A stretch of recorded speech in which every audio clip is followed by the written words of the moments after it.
फिर आगे वर्णन करा, 12 ज्योतिर्लिंग की कथा का स्मरण कराया। सुंदर भाव प्रस्तुत करते हुए 12 ज्योतिर्लिंग का स्मरण कराया। प्रथम सोमनाथ जी का वर्णन किया, जिसके अंतर्गत वर्णन करते हैं चंद्र को अहंकार आया, काया क्षीण हो जाती है, भगवान सोमेश्वर के रूप में विराजमान हुए, सोमेश्वर के रूप। फिर अगला वर्णन आया श्री मल्लिकार्जुन, कार्तिकेय बाबा रुष्ट होकर गए, भगवान उनको रिझाने के लिए पहुँचे, भगवान श्री शैलम पर सदा विराजमान हुए, मल्लिकार्जुन के रूप में विराजमान होते। अगला वर्णन आया है महाकाल, दूषण नाम के राक्षस का संहार करने के लिए भगवान कालों के काल महाकाल प्रकट हुए। 84 रूप में महाकाल राजा, पूरे उज्जैनी नगरी में 84 महादेव विराजमान है, पूरे उज्जैनी नगरी।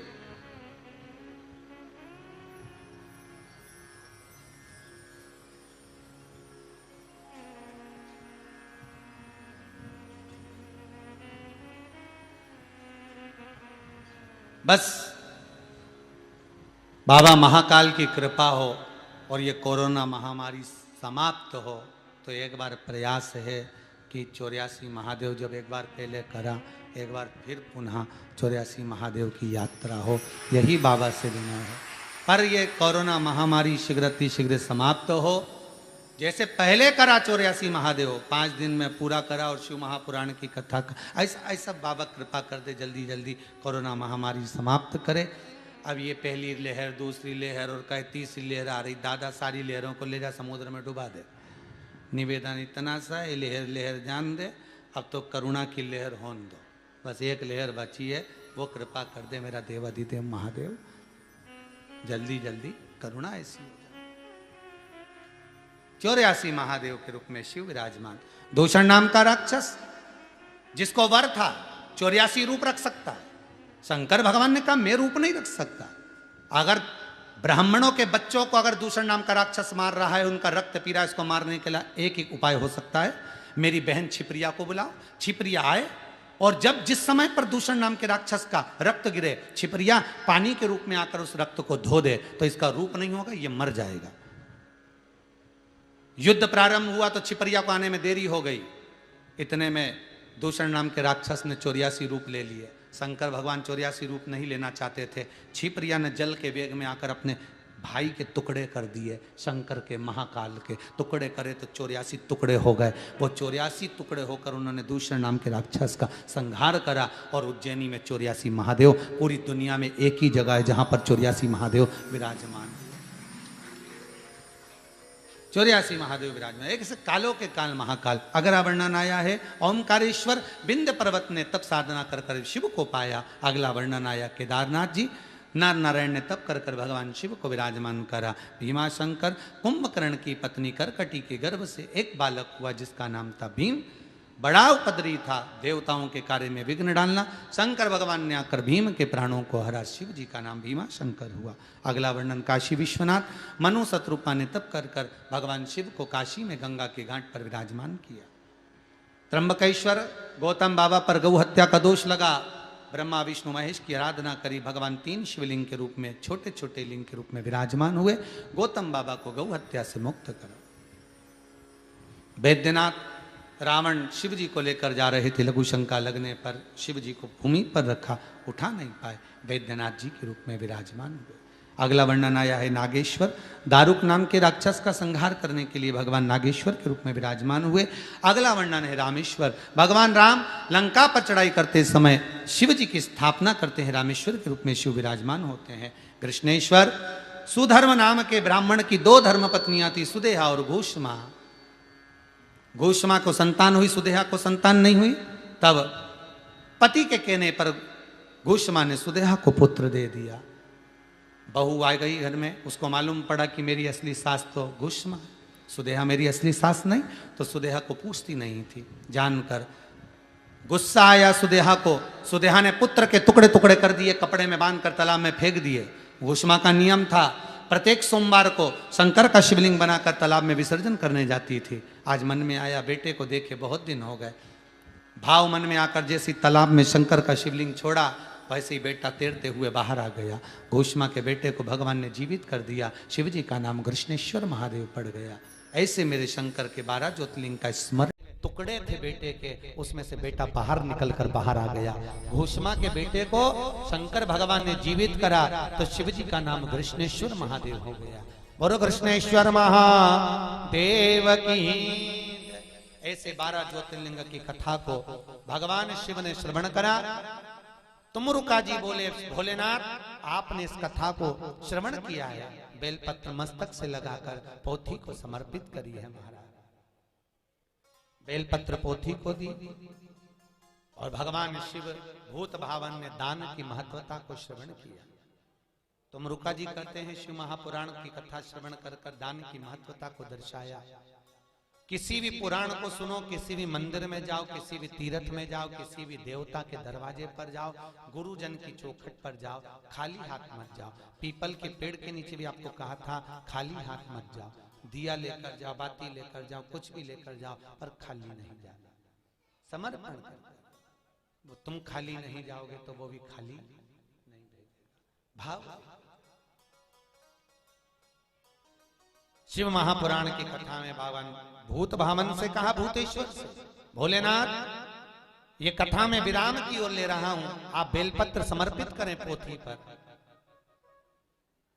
बेलपत्र पोथी पर समर्पित करें।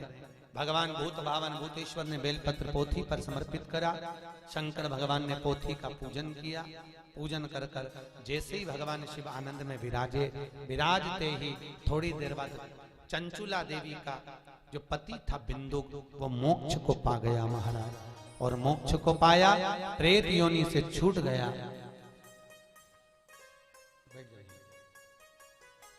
प्रेत योनि से छूटा और प्रेत योनि से छूटते से ही चंचुला देवी अपने पति के धाम को जाती है महाराज।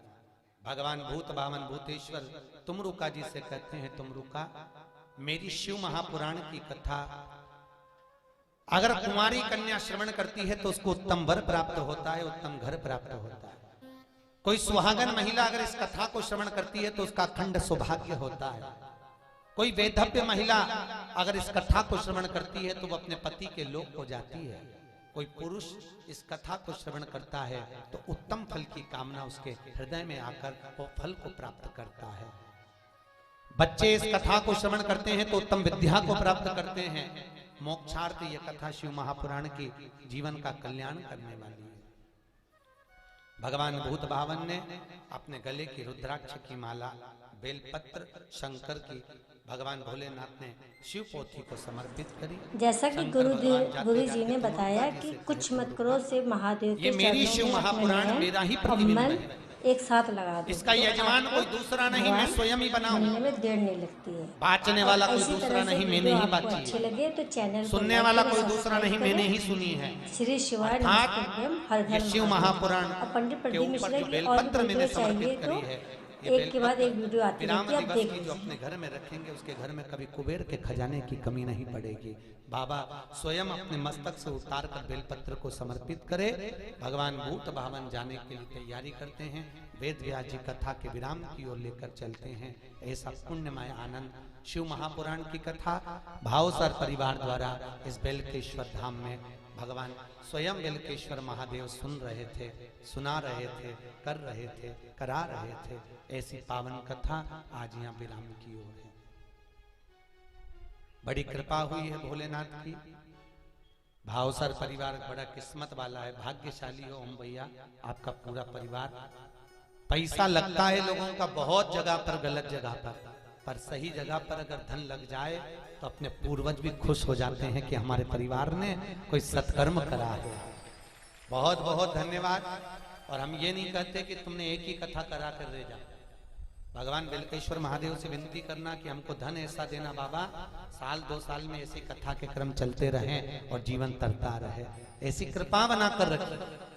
धन दो तो ऐसा दो कि सत्कर्म में लगे, डॉक्टर में, इनकम टैक्स में, पुलिस में ना लगे, कहीं अच्छी जगह पर उस धन को लगाया है, सत्कर्म में लगे।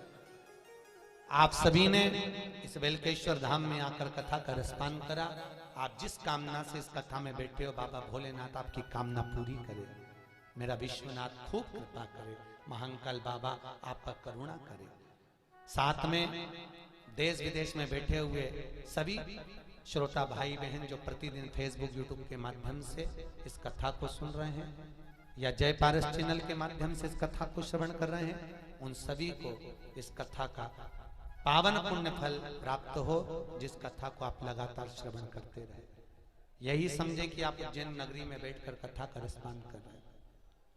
साथ में विराजमान हमारे पिताश्री यहाँ पर आए हैं, पहली कथा में आए हैं, कभी कथा में नहीं जाते, तो उनके चरणों को नमन करता हूँ जो आप यहाँ पधारे और 5 दिन उज्जैन की नगरी में कथा का रसपान किया, आपके चरणों को प्रणाम। साथ में विराजमान बड़े भैया श्री दीपक जी मिश्रा, संजय जी मिश्रा, भगवती प्रसाद पंडित जी, विजय दुबे पंडित जी, जिन्होंने पूजन अभिषेक कराया। साथ में विमल जी भजन पर साथ दिए, तबले पर तिलक जी, नरेंद्र भैया ने ढोलक पर, और कृष्णा रवि जी ने साथ में पेट पर सहयोग दिया। साउंड वाले भैया ने बहुत सुंदर साउंड की व्यवस्था दी। उज्जैन में पहले भी कथा करने आए, 1-2 बार साउंड अच्छा नहीं मिला, पर बहुत अच्छा साउंड चलाया, बहुत बहुत धन्यवाद। जोरदार ताली बजाओ एक बार। बहुत सुंदर सहयोग, सभी ने अपने अपने अनुकूल सहयोग प्रदान करा। कैमरे वाले भैयाओं ने कैमरे के अनुसार सब सहयोग दिया, और बहुत बहुत साधुवाद पूरे भावसार परिवार को। साथ में धन्यवाद दूंगा केतन भैया, भाभी जी, मनोज भैया, आप सभी को। मनोज भैया आपने शिव जी का दर्शन कराया, महाकाल का, आपको भी बहुत बहुत धन्यवाद। साथ में केतन भैया, भाभी जी, भाई सब बैठे हैं, उनको भी धन्यवाद दूंगा। बहुत सेवा करी आपने यहाँ पर, तो भावसार परिवार सेवा कर ही रहा था, पर घर पर भी कोई संत अगर रहता है, एक व्यक्ति आ जाए तो फैलारा हो जाता है। 2-2, 3-3 लोग आपके घर पर थे, आपने खूब सेवा करी, भाव से ठाकुर जी से लाड लड़ाया, कलुआ का खूब सेवा करी। बहुत बहुत धन्यवाद। बाबा भूत भावन आपके सब सुख प्रदान करे, जीवन में आनंद दे, और भगवान मौका दे, धन दे, संपदा दे, और यहां से बेलपत्र लेकर जाओ तो शंकर जी से कहकर जाना, भोलेनाथ मुझे ऐसा धन देना कि एक बार मैं भी शिव महापुराण की कथा करवाऊं, इतना धन मुझे दे। ये कहकर जाना, वो देगा, ये मुझे विश्वास है, विश्वास है मुझे। इंदौर से रोज 4-5 माताएं शिव कथा सुनने के लिए आ रही हैं। वो करें, हम टीवी पर बैठकर सुनते थे महाराज। हमने जब से भगवान भूत भावन से निवेदन करा था कि भगवान भोलेनाथ, कहते हैं कि समय को जब न मिले, आप पूरी शिव पुराण नहीं सुन सकते 7 दिन की, तो 12 ज्योतिर्लिंग की कहानी सुन लीजिए, 7 दिन का पूरा आपको पुण्य मिलेगा। जितना फल पूरी शिव पुराण सुनने में मिलता है, उतना ज्योतिर्लिंग की कहानी सुनने में मिल जाएगा। आप कहानी सुनिए, कथा सुनिए पंडित प्रदीप मिश्रा जी से। हर घर महादेव।